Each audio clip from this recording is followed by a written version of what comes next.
ṣe títí ẹ̀ ó dá sí nǹkan tí yóò kàn bẹ́ẹ̀. O ò dá sí ti ilé ayé ẹ̀, ò ń dá sí nǹkan tí yóò kàn.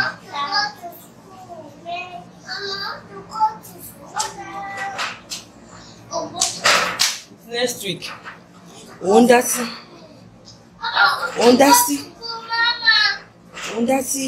nǹkan tí yóò kàn. Ṣó ti ráyè ẹ lóde báyìí? Wọ́n ló ń lọ. Ìwọ lọmọ tó ń sọ lọ́wọ́lọ́wọ́. Ṣó ráyè ẹ? In fact, nǹkan tí mọ́mí Adébísí or Adébímpé aláṣọ àdúrà tó ṣe lénìí yìí, I didn't expect it from her. Ó ti sọ̀rọ̀ tán, Ọlọ́run ń jẹ́ kó sọ̀rọ̀ tán. She has said it all. There's nothing else to say. Ṣé ó tán àbí ó tán? Ìgbà tí wọ́n máa bọ́ta tó máa lóò fẹ́ sọ̀rọ̀, your intentions was to shame him. Ta ló wá ń gba shame sí? Ọ̀rọ̀ tó sọ pé káráyé má gbọ́, ṣọ́ọ̀pàpà bẹ́ẹ̀ bẹ̀rẹ̀ sí máa gé ní pieces. Ìwọ tó ti ṣe gbogbo àwọn abiyamọ ayé, ó wá hype yàn kan nítorí àtẹnujẹ. Àtìgbà tí ó ti béèrè lọ́wọ́ ra ẹ̀, àtìgbà tó ti gba owó náà, ìyípadà rere wo ló bọ́ sílé ayé ẹ̀? Ṣèbó ń dáràn sí náà. Kí ló ń fowó náà ṣe? Ẹjọ́ tó gbọ́wọ́lé lórí lánàá náà kọ́ ló ń fẹjọ́ owó yẹn náà rò ní. Ṣèkàṣèkà á máa ṣèkà á máa ọ̀pọ̀ òun ṣe ìròyìn. Òun ṣera ẹ̀. Ṣé òpó Ọlọ́run dáná ni? Ọlọ́run ò stupid bí ẹ̀yin ọmọ Ádámù. Ò fẹ́ hype èèyàn. Ò fẹ́ hype wọn torí pé lówó lọ́wọ́. Ò wá fẹ́ máa solicit fún wọn ni àbí I don't even understand. Ẹni tí ò ti ẹ̀ràn iṣẹ́ korí tó lè gbowó, owó tó ẹ kó máa fi dáràn náà ni. Ṣàrò àtìgbà tó ń fún ẹ ní owó náà, kí ni kókó lé ayé ẹ bọ̀dá? Ó wá fi títí ẹ lẹ̀, ó wá gbẹ́rù ẹlẹ́rù sórí òfà títí ẹ lọ́wọ́. Ìyẹn lóhùn bá ìyá òun jà. Kí ni títí? Ìyẹn lóhùn bá ìyá òun jà. Báwo ni kò ṣe kàn ẹ́? Báwo ló ṣe kàn ẹ́ rádà? Àwọn tó ní làákàyè, ọmọ nǹkan tó ń sọ. Ìwọ gángan tó sọ̀rọ̀ ẹ̀ dìgbẹ̀. Gbọ̀rọ̀ mi dẹlẹ́rù torí àti jẹ yìí náà tí ò dá kankan fún ẹ.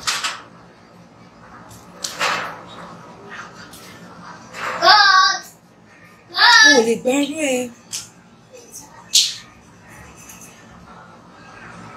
Èèyàn ní jẹ́ kí n sọ̀rọ̀ kí n má balẹ̀ kú. Ọ̀rẹ́ ọ̀dàlẹ̀ ní ẹbí rẹ̀ ṣe ń dàlẹ̀ ní kiri náà nìyẹn. Kò wá tán bí? Ṣé gbogbo aráyé ò ti wá mú ẹ̀ síyàn tó jẹ́? O fẹ́ prove point. O fẹ́ sọ pé ìwọ ni èèyàn gidi. Ìwọ ni èèyàn gidi. Ẹni náà nìyàn burúkú. Kò wá tán bí?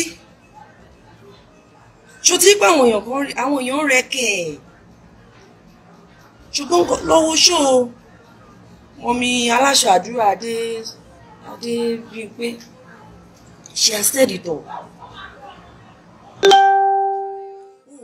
Ayé ìwọ fún ara ẹ. Ayé ẹ ní ìwọ gan fún ara ẹ. You need 24 hours ń pọ̀. You need 10 hours to apologize to people that you have caused pain. Èmi gẹ́gẹ́ bí ẹnìkan yìí, mi ò jí ní àárọ̀ ọjọ́ kan ayé mi kí n má bọ́ sí wòwò ṣe pé fún ẹ. I'm saying it. This is the first time I will do a live chat and I will show my face. Mi ò jí láàárọ̀ ọjọ́ kan ayé mi kí n má bọ́ sí wòwò ṣe pé fún ẹ. Ó wá ní òní ṣe rádaràda. Rádaràda is an understatement. Òun sọ̀rọ̀ lọ́rọ̀, òun yọ kẹ̀lẹ̀bẹ̀ lẹ́nu. Ta ló kú lẹ́yìn? Ta ló l'accident? ta ló ta ọfà fún ta lọ fà ń jà ó wá bí tó ló ta ọfà fún yàn ìwọ lọ fà ń jà ìyàn bá godmother ìjà báwo ló ṣe kùn ẹ́ báwo ló ṣe kùn ẹ́ àwa wí tán ọ̀rẹ́ ọ̀dàlẹ̀ kí ló máa sọ káwọn èèyàn bá máa lè sọ pé yẹn kinní kan ó ní ẹ nítorí pé ó sọ láfẹ́fẹ́ wípé ẹ tó bá pè òun máa kú ìgbà tó ṣe live chat yẹn ló yẹ kó ti kú òun lé ayé àwọn òwà tó ti wù gan tọ́lọ́run bá wo orú nǹkan tó ń ṣe àwọn òwà tó ti wù fáwọn abiyamọ ayé ó yẹ kó ti kú tipẹ́.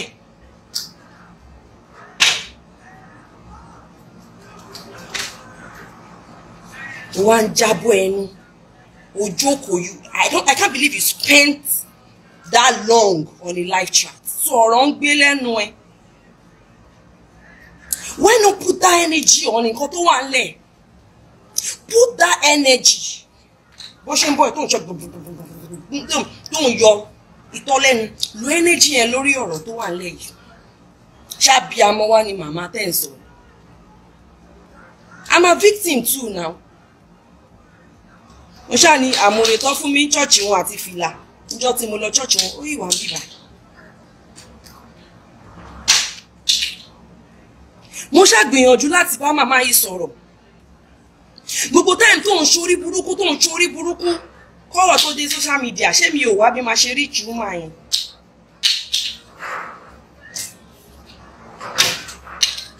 Abiyamọ kọ́ ni wọ́n rárá. It shows that it's only you people's glory she's concerned of. Ayé yín ò bá bàjẹ́. Ó ní ẹ aláàánú ẹ wọ́n fún ẹ lówó fún bàbá Súwé lówó níbo ni bàbá Súwé wà. Ṣé bàbá Súwé ò ti lọ? You can't be doing evil. Moral lesson. You can't be doing evil. O lè má ṣèkà. Kò rò pé òun gbowó kàbìtì owó náà.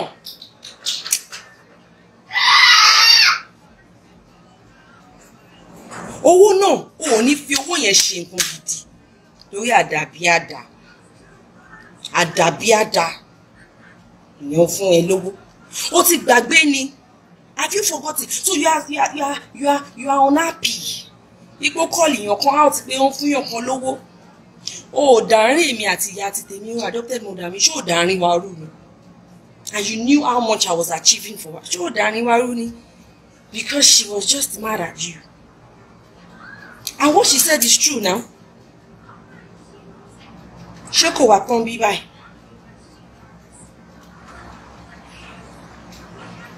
Ó sọ̀rọ̀, ó twist ọ̀rọ̀, yí ọ̀rọ̀ tí wọ́n ló yí ọ̀rọ̀ sí mi lórí.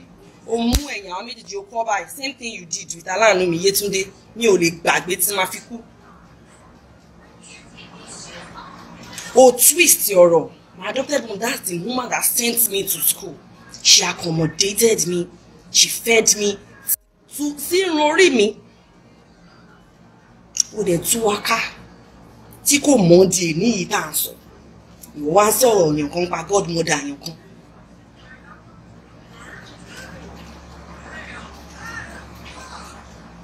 Tẹ́ pé nǹkan tó dẹ̀ ń jà lé lórí ńgbà yín, it was true. Ó dẹ̀ ṣe gàbàgebè ẹ. Same thing you did with my own helper. Ṣebí Nàìjíríà lèmi wá sìn, wọ́n fò kiri bí ẹyẹ.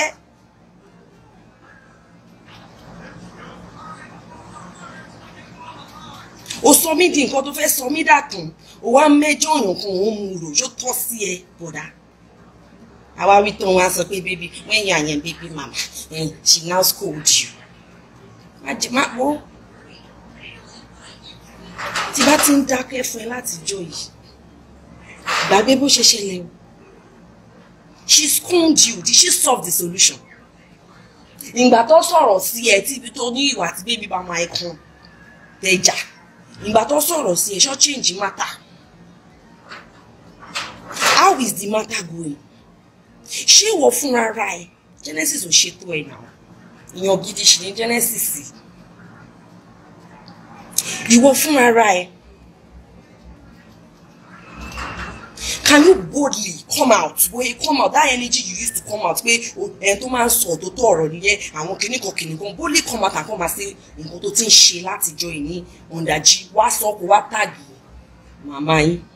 So báyọ̀ ní delete gbogbo nǹkan tó consign ẹ̀yin méjèèjì. Ìkànnì ẹ̀.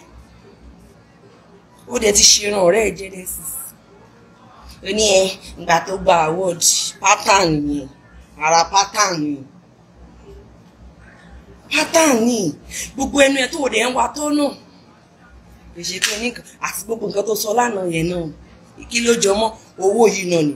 So aside money, mama is not important. She doesn't have any impact. Aside money, owó yìí náà ni. Aside money, the mama she there's nothing she's doing in people's life that money.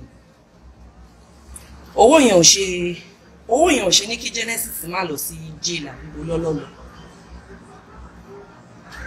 Kí ló ṣẹlẹ̀? Owó yẹn ò ṣe stop wọn láti kí Genesis náà ní connection. Owó yẹn ò ṣe stop wọn. Why didn't that money stop him from going to jail? Why didn't all those money that she has been giving him? Okay. Why is it that those money still sent him to jail? For you to know money is not there. Owó àtàn èèyàn ló máa kàn, òun ló ṣe Genesis tó fi ń para because owó wà ní value. He just need a presence, somebody to encourage him. Because ìgbà tó go ń tọ̀ màmá wà ń bẹ̀. Ìgbà tó go Genesis ń tọ̀ mama was there. Ṣàbí àmọ́ máa ṣe bẹ́ẹ̀ yẹn. Ṣé ibi tó máa ti máa rí? Everybody ló ń help in ministry the truth should be said. Philanthropist ni mama. Ó ṣe jẹ́ pé ẹ̀yin they were in the line. They trend nìkan ló help. But see my 12 under bridge. Àwọn tó ń sùn bẹ́ẹ̀ kó lọ help wọn. Or Ikorodu garage. Kó lọ help wọn. Àwọn tó ń ṣẹ̀dẹ̀ ó máa fún wọn ní owó tó ẹ pé at the end of the day. Ebele sí ebele yín kàlàbí kàlàbí. Òfò. Kí ni kókó owó tí ó sì ìfọ̀kànbalẹ̀? Kí ni kókó owó ká máa sáré kiri? Kí ni kókó owó náà? Ìwà mẹ́ni wá jaba ta irun tó bá rí ẹ tó ń sún tí ẹkùn tí kò comment section mo ti rẹ́rìn yó. Comment section mo ti rẹ́rìn yó. Kí ni kókó owó náà? Tèmi tó mú ẹ ló worst. Kí ló kọ́ mi pẹ̀lú pẹ̀sì? Ìgbà tó sọ̀rọ̀ fún wọn tó sọ̀rọ̀ pa bíbí màmá ẹ̀ tó sọ̀rọ̀ fún wọn kí lẹ̀ tán wọn? Agbọ́jọ́ èèyàn kan òṣìkà kí ni? Kí lẹ̀ tán wọn? I still went to her church. What did she do? Till today tá ń sọ̀rọ̀. My helper, oh my helper. Ìyẹn sọ̀rọ̀. Ẹni kó má sọ̀rọ̀. Ṣó tiẹ̀ tọ́ sí òyìnbó? Orí títì ẹ bá tí kàsálà títì ẹ tó bá burst out. Mama is the least of the people don't make here. Mama is the least of àwọn tó rò pọ́n máa kọrin sí. Ó lè má ṣe ká. Kó máa front. Kó máa ṣe bùdá. Kó rò pé wọ́n ti dé. Ó lè pààyàn lẹ́kún jayé káyé ní ìtumọ̀. Kó lè ní ìtumọ̀. Wáyé ń sìn. Kí ló dá sí? Ó dá sí ọ̀rọ̀ ni. Ibo lọ́bẹ̀ gbégbà. Ó gbé extra máyé.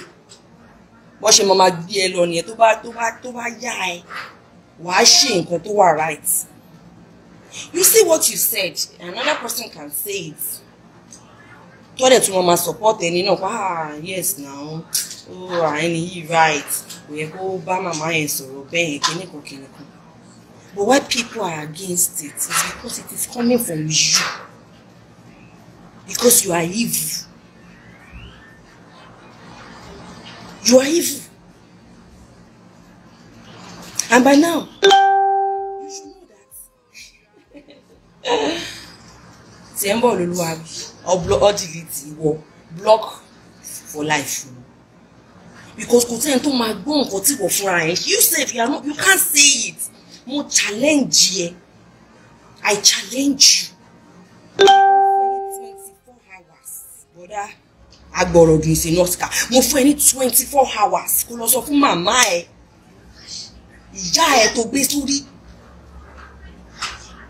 Kó lọ sọ fún gbogbo nǹkan tó ń ṣe for the past 1 year. Tó ń ṣe behind closed doors. Bá mi lọ sọ fún wọn kó wá ṣe live chat. Kó wá sọ pé nǹkan báyìí ló ti sọ. Nǹkan báyìí ló ti ń jẹ́ kó tí táwọn èèyàn mọ̀ sí o. Kó wá sọ, kó wá ibáyà màmá yẹn máa fún ẹ látẹ̀wọ́. Ọdẹ ní ẹ ò rẹ́ni sọ fún ẹ. Ọdẹ ní ẹ.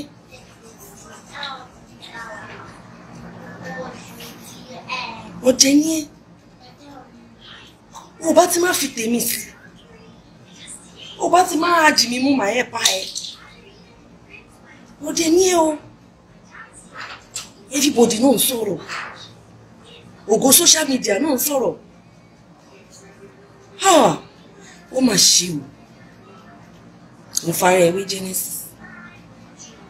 Ó jura wọn lọ́nà. Ẹni tá à ń sọ ìníyàwó tó ń flaunt. Ṣebí ẹnu la fi ń gbọ́ pé wọ́n níyàwó. Flaunt ìyàwó ẹ̀ ò ní flaunt.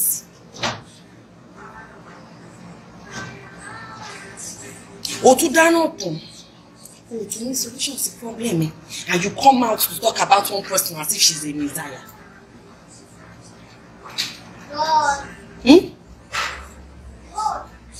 Ẹ tó pé ìwọ gan fún ayé ẹ ti bàjẹ́ ọ̀rí solutions. Àbúrò pé tó yípo ń fò kiri bí ẹyẹ ní miss ló ti arrive. Àmọye àwọn òkú ayé tó dẹ̀ ń fò kiri. Wọ́n táyé ti kọ̀yìn sí. By now yẹ kó mọ̀ pé mo mọ̀ pé kò ṣe kọ́ tó expect ló bá lórí social media.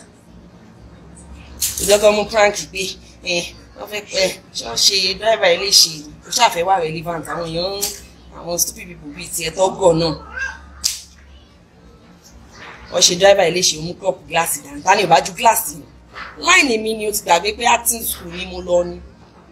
Àwọn fúù bíi ti tiẹ̀ tọ́wà gan líbù lọ́nà mo máa jẹ sórí ẹ̀. Ẹgbà mi ò ṣe láì. I need to rush now.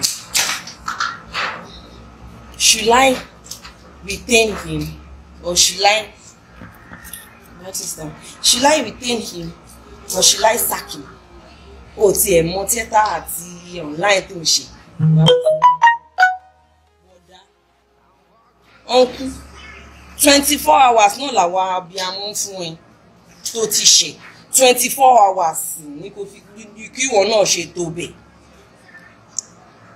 Need apology ẹ kò sí kọta apology ẹ fẹ́ ṣe fúru àwa báyìí ní kò fi ṣe tó bẹ́ẹ̀ ní kò tí ṣe nǹkan gidi kò dẹ̀ confess fún mọ́mí ẹ kò confess fún wọn pé nǹkan tó ti itú tó tún pa látijọ́ yìí nìyẹn àbúrò pé njẹ́ kan tiẹ̀ náà ò ní jáde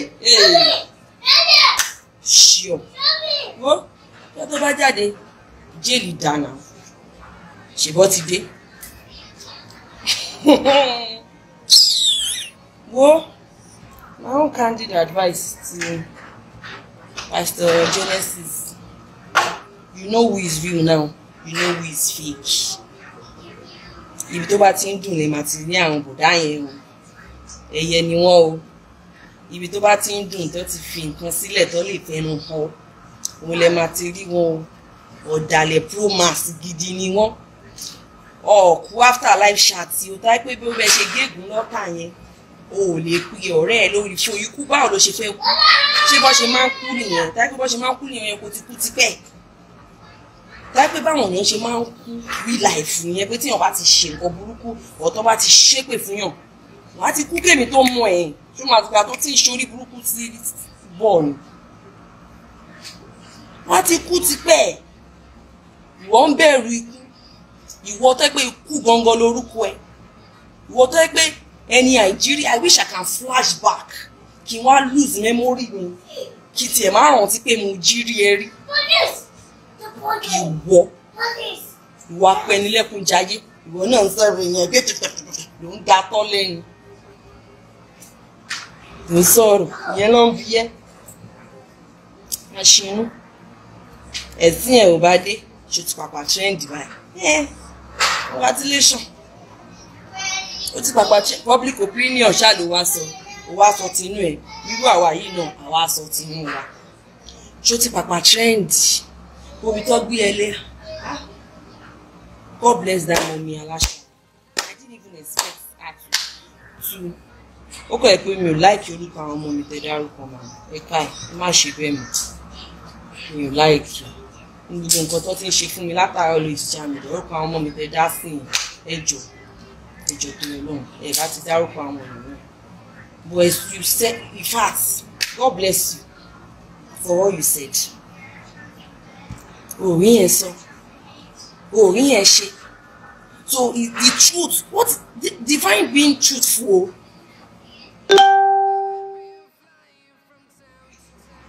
Define being truthful. Ṣé ṣùgbọ́n better jù ẹ́ lọ? Ṣùgbọ́n better jù ẹ́ lọ. Thank God people are knowing you for who you are now. Chum. Tó bá ti fẹ́ lè chum. Màmá ọ̀hún ẹ̀ ṣe. Ó ṣàti tìràmà yìí wọ́n tẹ́ pé glass house ló ń gbé tó lọ ń jókòó. Season 3 la wà. Orí ibi tó ń bá season yẹn lọ.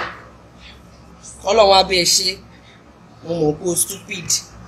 Mo dẹ̀ mọ̀ pé àwọn tó wà lẹ́yìn ẹ náà stupid títí ẹ ò ní sọ̀rọ̀ gidi fún ẹ. Ò ní sọ̀rọ̀ gidi fún ẹ àtijẹ àti mú ní gbogbo wọn wá kiri ayé ò bá rùn kò kàn wọ́n because tó ẹ pé àwọn tó ń sún tì ọ advice yẹ o ò ní wá ṣe live chat tí wọ́n ti sọ fún ẹ pé hey má lọ ṣe o wọ́n máa ti advice ẹ kò má lọ ṣe tó ẹ pé o fẹ́ pe Genesis fún normal men things to be easy for you to that alpha guy kìíní kan wá dọ̀rọ̀ ibi tó má.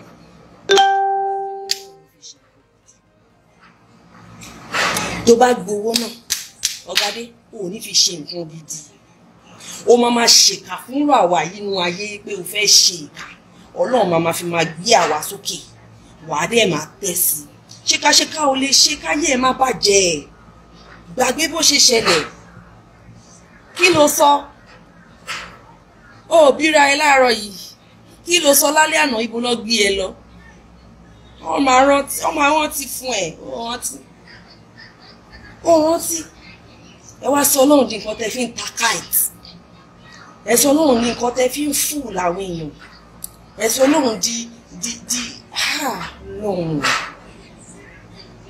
mo ti sọ instead of me to date a Christian brother màá lọ fẹ́ onífá màá lọ fẹ́ babaláwo tí mo mọ̀ kó kéèyà nǹkan tó ń ṣe gangan lélẹ̀ bọ́yìn tẹ́ ń pera yín Christian àgàgà yín aláṣọ funfun yìí dáńsá kìíní o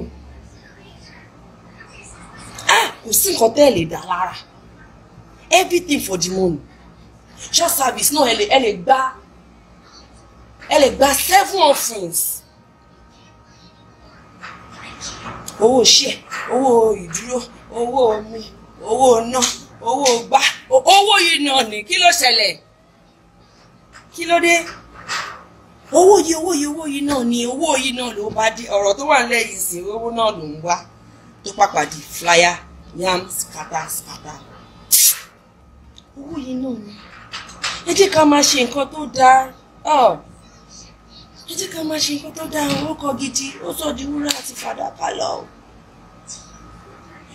I know that if it's another musician that came to say what you said àwọn èèyàn máa ní yes you shouldn't have done that Pastor Genesis ó tó ikú jẹ́ wọ gangan pé wọ́n dé lọ́la tó já sí àwọn ìwé méjì tó yẹ kó máa fi pe àwọn ṣé wọn tó ti ṣe láyé ẹ̀ ṣá wà náà ta fà fún yàn ìgbà tó ń sọ títí ń jọ Sunday ta ló fún owó tó ta ló fún owó tó ṣe báwọn èèyàn kan sọ̀rọ̀ nǹkan mẹ́sàgì àwọn tó support ẹ̀gbọ́n ló pọ̀ jù ìgbà tí wọ́n sọ ti earlier on ọ̀rọ̀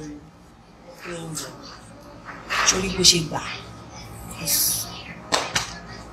because you are finished you are gone ó kọ̀ wà láyé ni you are finished 24 hours kó lọ bí àwọn tó ṣe á bí ẹ 24 hours kó bẹ̀ sí máa bẹ gbogbo àwọn tó ti ṣe tó ti ti ara wọn ṣe Ọlọ́run bàbá ọlọ́yin sọ tó ti palẹ́kún tó ti sọ wọ́n di nǹkan míì tètè ló má bẹ wọn lọ́kọ́ ẹ̀ pẹ̀lú Genesis àti màmá ọba fọgbọ́n mu àwọn lórí kí ni títí ẹ̀ ṣọ́pẹ́ sọ́nà èmi ẹ̀ sí nǹkan tó sọ yìí lóye rí.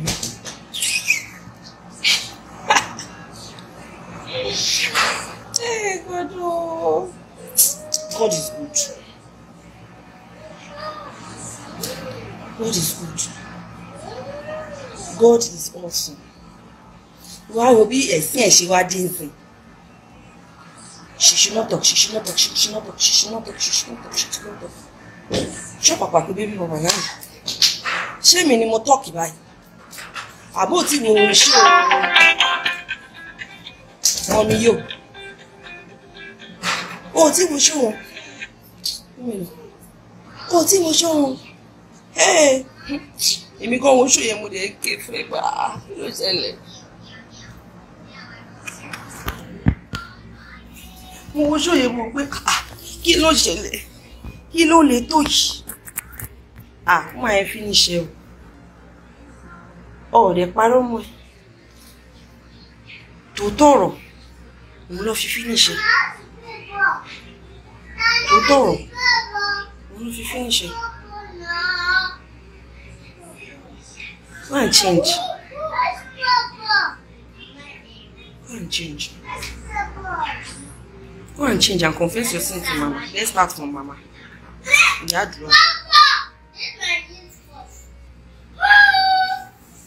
let's start from Ma. Obi táwọn aráyé bẹ́ẹ̀ gbé gbà. Máa máa wà pẹ̀lú ẹ̀. Kò gbọ́ sí táǹsì kó lọ bẹ́ gbogbo àwọn abiyamọ. Ó bẹ̀ wọ́n. Sòtò tọrọ wà lẹ́nu wọn. Tó bá bẹ̀ wọ́n tọ́ kó bẹ Pastor Genesis. Kò kún ẹ́.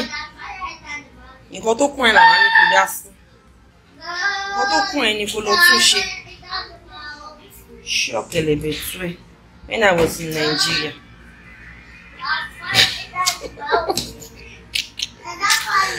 Oh, Jesus.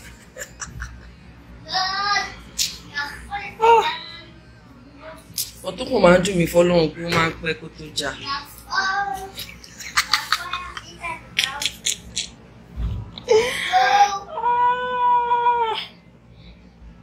Blogger. Latest blogger. Olùyà. Bọ́ síbẹ̀ ìwọ náà rí pé kò easy. Èyí ní ìgan láti wò. Èyí pé lè ju títí Davido àti Wizkid lọ.